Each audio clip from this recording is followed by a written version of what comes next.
All right, fuck it. 1936. Prisoner Yoshie Shiratori had had enough. He was forced to confess to a murder he did not commit, falsely imprisoned in Aomori prison, beaten and tortured every night by prison guards, and, now worse, prosecutors were seeking the death penalty. In his mind, The fuck? it was time to go, but Aomori prison wasn't the easiest to escape. Regardless, Yoshie Shiratori had nothing to lose, and so at 5:30 a.m. he made his move. He knew there would be a 15-minute gap in the patrol time, as he had studied the guard's routine for months. And when the coast was clear, he pulled out a metal wire which he had smuggled in from the bathhouse and started to pick the lock. This was originally the metal support ring that was wrapped around the bathing buckets inmates used to wash themselves. His hands were stiff from the wintry cold, but after a few minutes of picking, he had success, and his cell door swung open. But he wasn't out of the woods yet, because there were more locked doors ahead. He knew he only had a few minutes left before the guards would return, and so he wasted no time attempting to pick his way through the remaining security doors. Now, fortunately for him, he was able to make it out of the facility, but the bad news was that he was only halfway to freedom. You see, he was still well within the search perimeter, which meant at any moment the alarm could go off and he'd still be caught. At 5:45 a.m., the guards returned, peering into his cell, and this is what they saw. Shiratori sound asleep in his futon bed. It's a fake. But of course, what they didn't realize was that they were looking at something else. A pile of loose floorboards underneath his duvet designed to trick them. It wasn't until the next morning that they finally discovered the truth and the alarm was sounded. But by then, Shiratori was long gone. This is a 25-minute video. How are we almost done? But if you've watched any of our previous videos, you'll know that things aren't always as they seem. In fact, for Yoshie Shiratori, aka the prison break magician, this was only the beginning.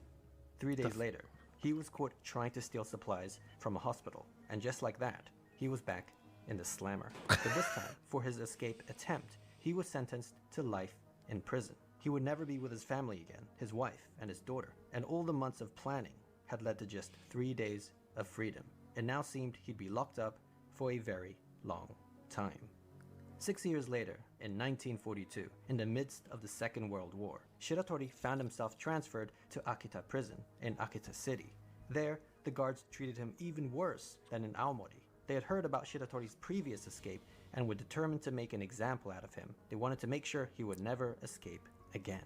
Along with the usual beatings, he was forced to partake in extreme manual labor, made to sleep on the hard concrete floor in the severe winter cold, and placed into solitary confinement for extended periods of time. Now, this was especially made... I heard that if you sleep on like a hard wood floor or like in a really uncomfortable surface, right? That if you do it for a long time, you actually lose the ability to sleep on something like a mattress.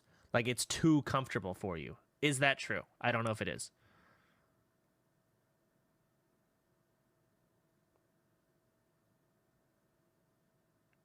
It depends on the people.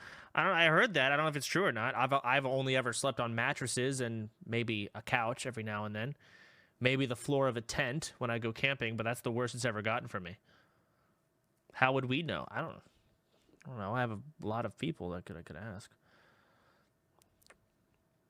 Someone said, yes, the source, I made it up. All right, anyways, let's move on. Made solitary confinement cell, which was very small and had a very high ceiling, with the walls covered with copper sheets so smooth that it was impossible to grip. In addition, there was almost no sunlight even in the daytime, with the only window light coming from a small sealed skylight high above. This was a room designed to keep escape artists from escaping, and if that wasn't enough, the guards also made sure that Shiratori was handcuffed at all times. Are you despite serious? The constant abuse, one of the guards, Kobayashi, in fact the head guard, took pity on him. Kobayashi never laid a... Handcuffs are actually super fucking uncomfortable. Stop with your stupid fucking predictions, Kiri. You are pissing me the fuck off. You are annoying me. You are in my chat complaining about fucking everything, and then you're making a fucking game out of me clicking my mouse. Stop it. Go do something else. Go fucking outside. What do you mean? I'm having fun. Yeah, but I'm not, and I'm more important. a finger, and even seemed to check up on him from time to time, concerned for his well-being. Perhaps this made life a little more bearable for Shiratori, and it might have even been what kept his will alive all the way to the night of June 15th. It was a stormy night, and Shiratori was in the middle of one of his extended stays in solitary confinement. At around midnight, one of the guards peered into his cell and couldn't believe his eyes. He opened the cell door and looked around in astonishment, as Yoshie Shiratori had vanished into thin air. All that was left was his handcuffs. So how did he do it? What? Well, there were a few assumptions the guards made that did not apply to Shiratori. For one, handcuffs simply didn't work on him. Shiratori was actually a master of getting out of handcuffs, and in fact had several methods to choose from. Here, he decided to go with the familiar lock-picking method, but he really could have gone with any of them. He had thoroughly scoured his surroundings to find anything that could be of use in an escape, and just like in Aomori prison, he was able to uncover a loose bit of wire. Perhaps it was from one of the items Kobayashi This guy's a bought, one trick. but this wasn't clear. After freeing himself from the cuffs, he placed his palms and soles of his feet on the smooth copper sheets and started climbing the unclimbable wall.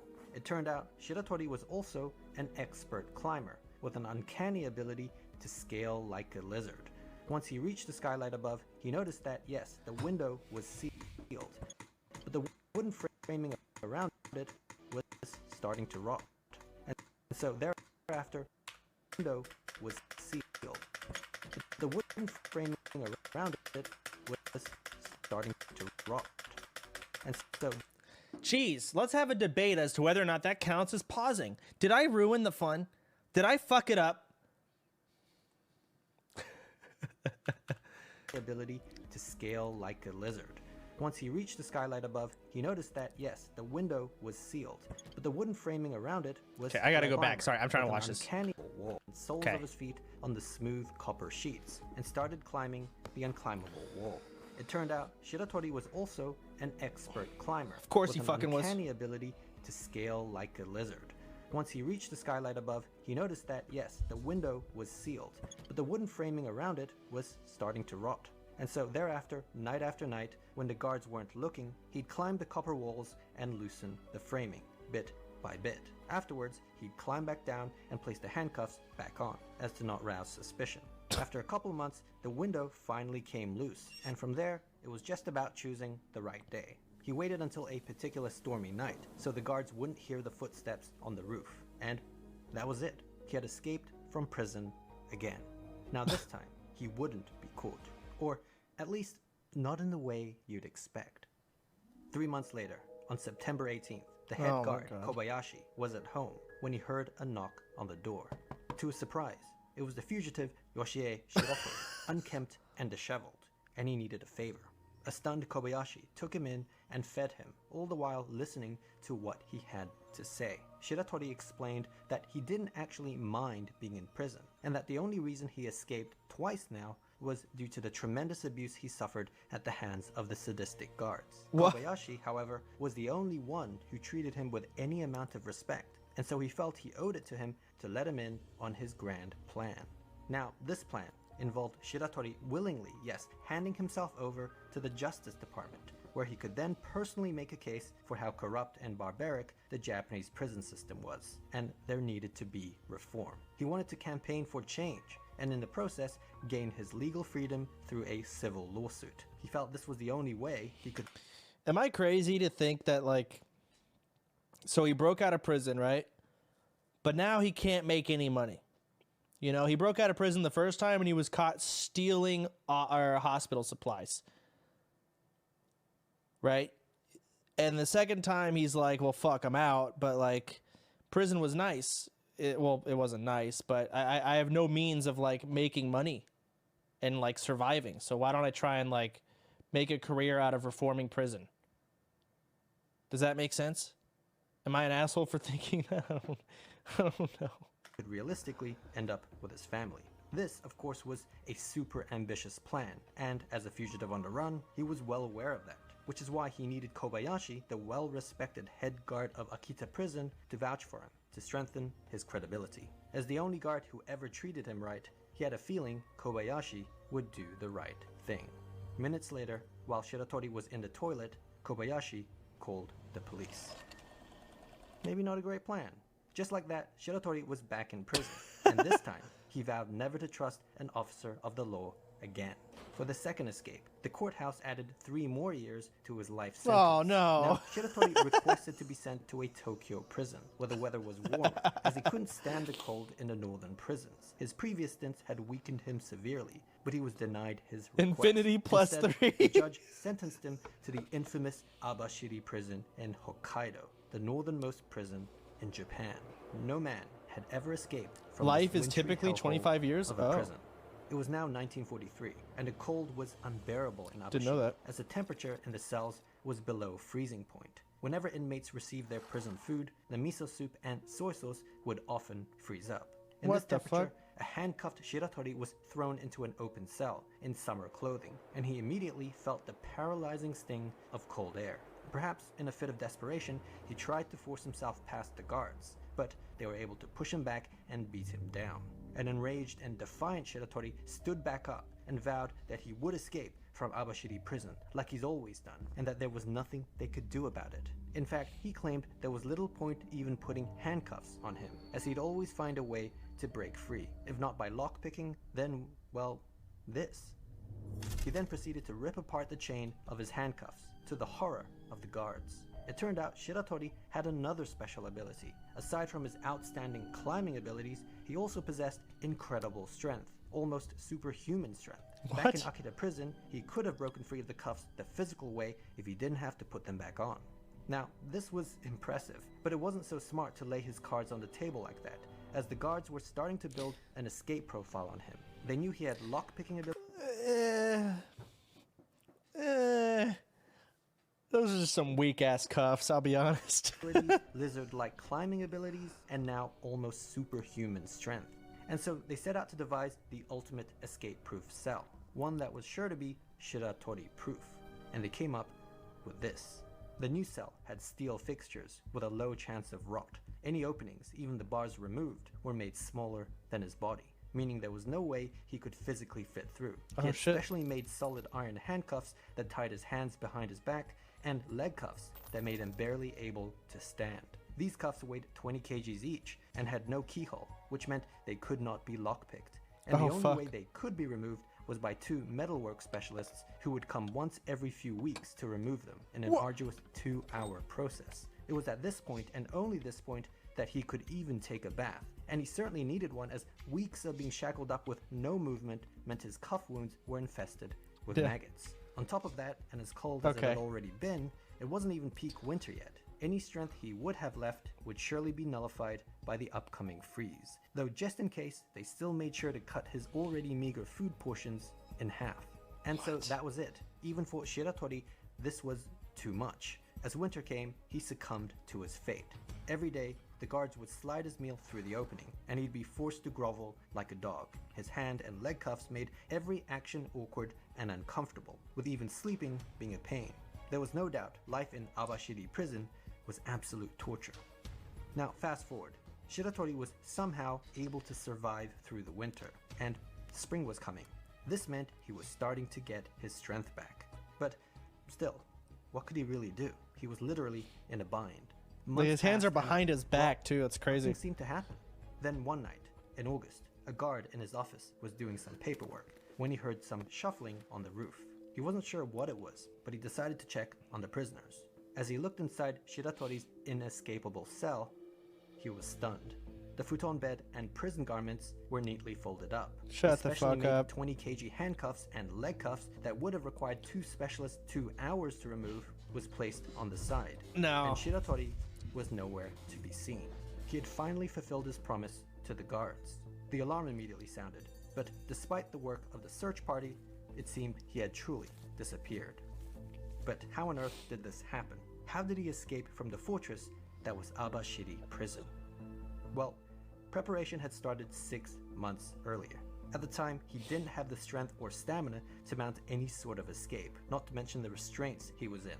But one thing he did have was time and patience. Every day, the guards would slide his meal through, and He had while another struggled ability. to eat He his can food fly. off the floor, he always made sure to save a little bit of the miso soup in the corner.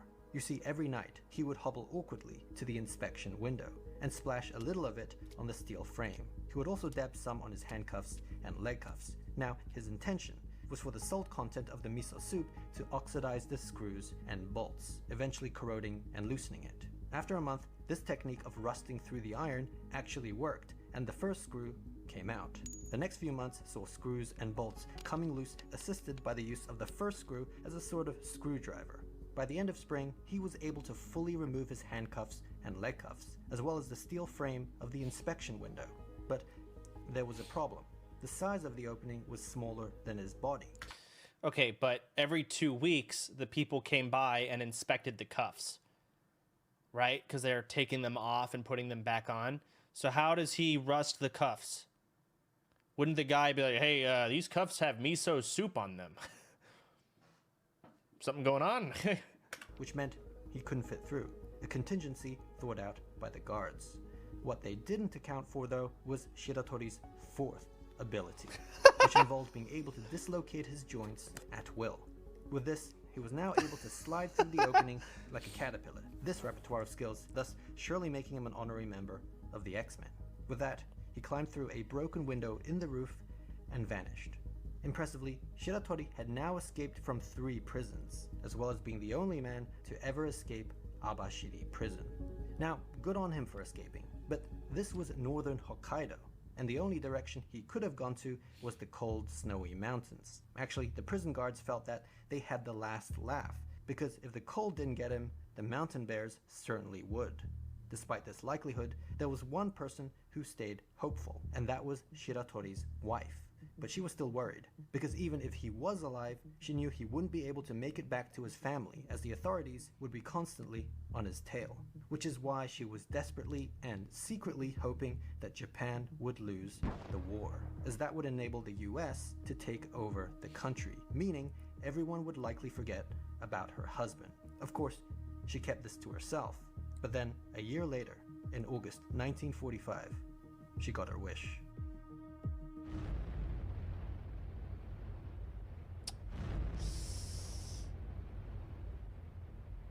America. The Americans had now taken over the country's penitentiary system, and sweeping changes were being made. And it did seem, perhaps, that the manhunt for Yoshie Shiratori had now taken a back seat. Yet the question remained, where was he? And was he even alive? The answer was yes, he was alive, and living a solitary life. This time, self-imposed. It turned out he had discovered an abandoned mine on a mountainside in the Hokkaido wilderness, and was able to make a home for himself. For food, he lived off nuts and berries, wild rabbits and raccoons, and was even able to learn to catch crabs from a stream by observing the habits of bears. Life was steady and safe. Yeah. But after a while, curiosity got the better of him. And so after 2 years of isolation, he made his way down the mountain to a nearby village. What he saw astounded him. The streets were filled with signs written in English. The posters and flags, emblematic of the war effort, had vanished. And even more strange, young Japanese girls were holding hands with American soldiers. What on earth was going on? First weebs. He grabbed a newspaper that had been set aside, flipped through the pages, and it was only then that he found out about the atomic bombs, Hiroshima and Nagasaki. Japan had surrendered the previous year, and he couldn't believe it. As with his wife, he felt it was now pointless to hide, and so bid farewell to his old hunter-gatherer lifestyle. He headed south of Abashiri for the next 50 days, until he reached the city of Sapporo. At this point, he was starving, so he found himself a nice ripe tomato from a nearby field, which was a huge mistake. A farmer had spotted him and mistook him for a well-known local thief, which led to a scuffle, resulting in the farmer's abdomen being pierced by a blade. Sadly, he bled out and died, but not before Shiratori was arrested for the crime. It wasn't long until police found out that they in fact had the infamous Yoshie Shiratori in their custody. For his multiple escapes and having now murdered the farmer, despite his claims of self-defense, he was sentenced to death by the district court of Sapporo. And in 1947, he was sent to Sapporo prison to await execution.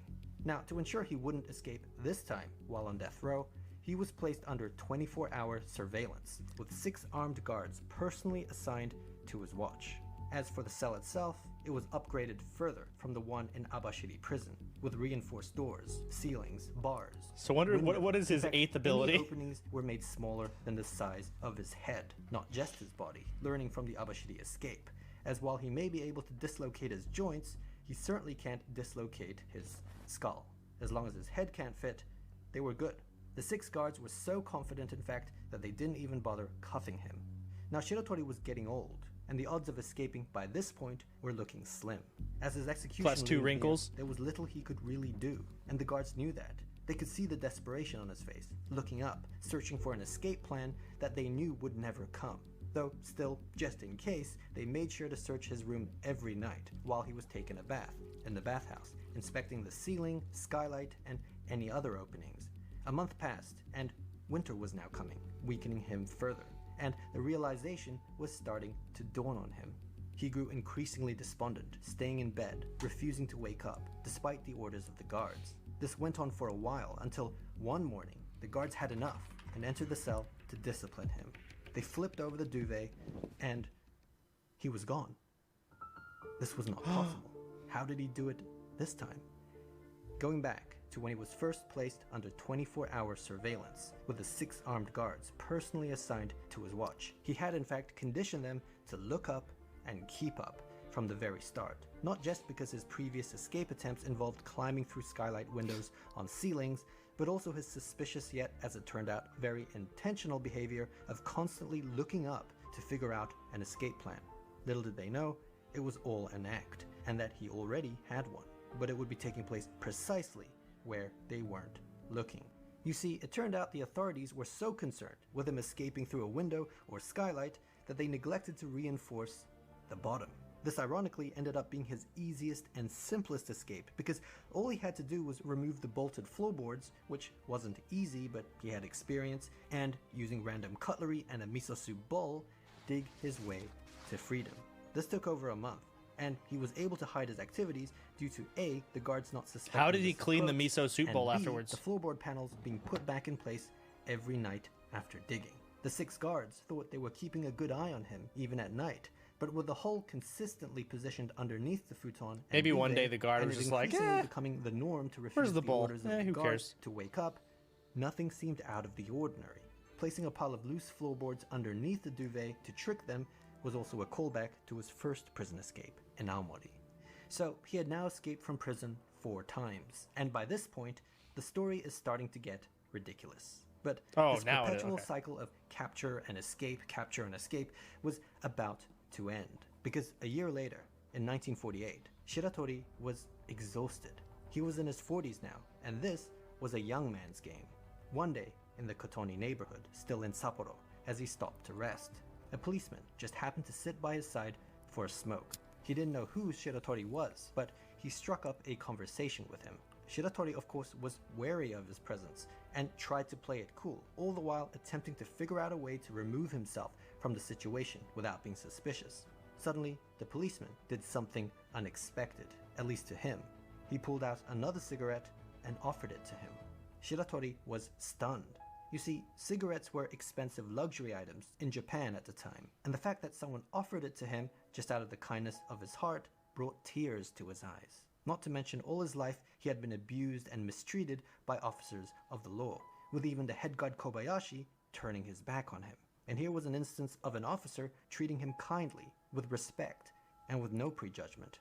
As he smoked the cigarette, Shiratori couldn't help but tell the officer his full name, Yoshie Shiratori, and that he had escaped from Sapporo prison last year. In fact, he had escaped from prison 4 times in his life. It was strangely a relief to get it all off his chest, and he was even ready for the consequences. After the Kobayashi incident, he had vowed never to trust another officer of the law again. But the simple act of receiving a cigarette from a stranger broke him. Of course, he was arrested again. But this time, things were different. Maybe it was the fact that he willingly gave himself up, or that Japan's justice system was going through a change. But the High Court of Sapporo became sympathetic to Shiratori's plight, and some of his past claims were recognized, such as acknowledging the farmer's death as a legitimate case of self-defense. They also made note that throughout all 4 of his prison escapes, he didn't kill or injure a single guard, despite the abuse he may have suffered at their hands. At the end of the deliberation, the High Court dismissed the murder charge, revoking his death sentence, and instead sentenced him to just 20 years in prison. Further, they approved his request to be transferred to a Tokyo prison, where the weather was warmer. He was getting what he wanted. In Tokyo, he was sent to Fuchu prison, where, for the first time, the guards actually treated him well. It was a weird feeling. There were all these precautions and security measures in place to ensure that the infamous prison break magician wouldn't escape. But the truth was, Shiratori didn't really care anymore. Everything he'd been fighting against, the mistreatment from guards, the death penalty, even the northern climate, was no longer of concern. And he was at peace. There was no need to escape anymore. He finally accepted his punishment, and for the remainder of his sentence, acted as a model prisoner. Just 14 years later, in 1961, he was released on parole. And for the first time in a long time, he was truly a free man. He decided to head back to Aomori, where it all began, and meet up with his daughter, who, by this point, unfortunately, was the only family member he had left. For his incredible escapes, Yoshie Shiratori became a legend, an anti-hero in Japan. But it was very much the opposite for the country's penitentiary system, which had somehow allowed him to escape time and time again. This was a national embarrassment for Japan. But just as preventing criminals from breaking out of the system is vital for the safety of society, so is preventing them from breaking into the system. Your system, that is. And for that, I'd personally recommend Dashlane. Because Dashlane makes keeping track of all your passwords. Okay. I had a feeling that's where it was going. Hell yeah. Dang. Wow, so really definitely a true story, huh? Definitely not embellished.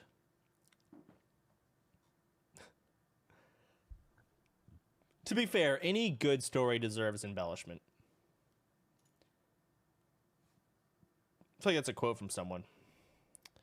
This is the follow-up video explaining how he did it. This video is made possible by CuriosityStream. By signing up at the link in the description, you'll also get Nebula for free. I think it's Gandalf. The second video streaming platform that I just so happen to be a part of. Before we start, I just want to apologize if my voice sounds a little rough. I'm actually quite sick, but I really wanted to make this video. So anyway, if you clicked on this, I assume you've already watched the incredible Japanese prison break. And as it turns out, many of you had some lingering questions that needed answering. Like, where did all the dirt go? How can anyone break handcuffs with their bare hands? Why didn't anyone see the rust after using the miso soup?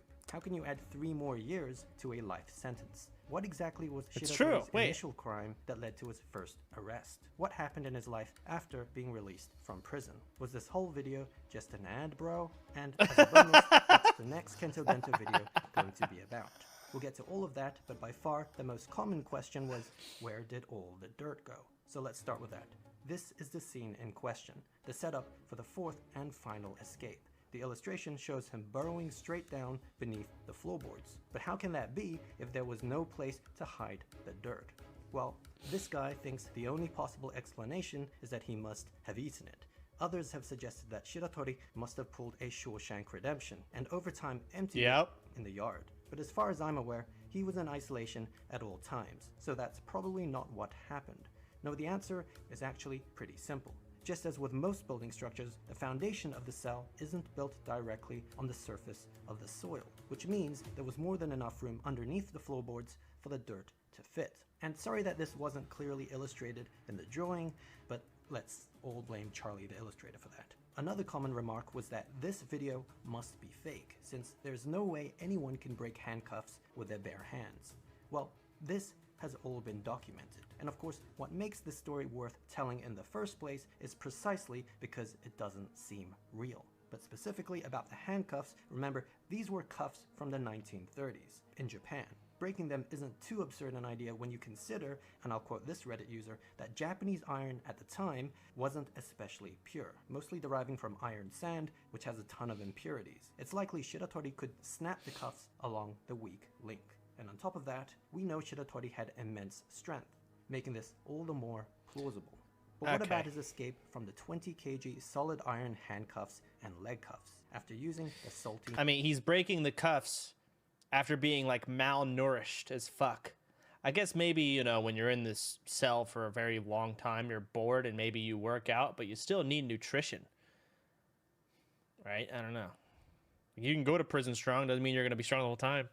You get prison jacked, bro. miso soup. Why didn't anyone notice the rust? Those metalwork guys apparently came every couple weeks or so to remove his cuffs so he could take a bath. By the way, sorry about the maggot shot. So why didn't they see anything?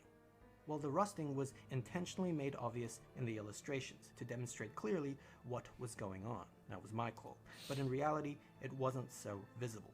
And the way the specialist removed the cuffs every few weeks was by breaking apart the actual metal. So they never actually paid too much attention to the screws and bolts. Okay, so this one was kind of surprising to me. Quite a few people asked, how could there be 3 more years added to a life sentence, as was the case for Shiratori after his second escape? No, this wasn't a mistake in the script, nor does it mean that the prison keeps the corpse 3 years after death. Rather, the answer is that a life sentence is not what you think it is. A life sentence or life imprisonment can mean, yes, inmates remain in prison for the rest of their natural lives. But it could also mean for a fixed period of time, or until they are paroled. In 1930s Japan, I believe this period was at least 10 years. Nowadays, it's increased to about 35 years. And this may also help you understand how some criminals can be given multiple life sentences, like 2 or 3 or even 10 for the more severe crimes. Or, as the case with Terry Nichols, an accomplice in the Oklahoma City bombing, 161 consecutive life sentences. Okay, then what exactly was Shiratori's initial crime? The one that got him imprisoned in the first place? This was asked a lot in the comments too, even though I actually addressed it at the very beginning of the video. Prisoner Yoshie Shiratori had had enough. He was forced to confess to a murder he did not commit. But just to elaborate on this, Shiratori had a rough upbringing after his father died and his mother abandoned him at the age of 2, and he later found himself involved with a bad crowd, or seemingly some sort of gang, which may explain how he developed such skills as lockpicking, handcuff breaking, and prison parkour. Now, it was apparently these people who were the ones responsible for committing the murder, not Shiratori, but he made the mistake of tagging along. After they were all arrested, what happened was that the group turned on him and claimed he was in fact the murderer, and along with the police beating a false confession out of him, became the fall guy, and he was quickly convicted. Now that's apparently the story, but the circumstances surrounding this was too ambiguous for the courts, which is why Fall he was still Guys. sentenced to 20 years at the end, as in he was cleared of the farmer's murder, a legitimate case of self-defense, but not the initial murder. So all that was what led to the events at the start of the video. As for what happened to him 28 years later after being released from Fuchu prison, by the way, this was the same prison that was referenced in the 300 million yen robbery that I covered in the Japanese bank heist video, a famous heist that took place 7 years after Shiratori was released from prison. I already touched on this a little with him meeting his daughter, which was a nice note to end the video on, but according to some sources, it appears, unfortunately, that his relationship with her was somewhat strained, which isn't all that surprising considering the stigma in Japan of having a relative in prison, and her never actually meeting him before. So after his release, yes, he was happy to see her, but he later ended up bouncing around Japan doing odd jobs in various cities, mainly construction work. And actually, why don't I play you the alternative ending that wasn't shown on YouTube, but only on the Nebula streaming platform? Just 14 years later, in 1961, he was released on parole, and for the first time in a long time, he was truly a free man. He decided to head back to Aomori, where it all began, and meet up with his daughter, who, by this point, unfortunately, was the only family member he had left. For his incredible escapes, Yoshie Shiratori became a legend, an anti-hero in Japanese popular culture, read about in books and depicted in movies. And even though Shiratori passed away in 1979 at the age of 71, his legacy lives on, perhaps the most, in the one place he wanted to leave more than any other, Abashiri Prison. Or at least what has now become the Abashiri Prison Museum, where Shiratori has been immortalized as a mannequin display simulating his renowned miso soup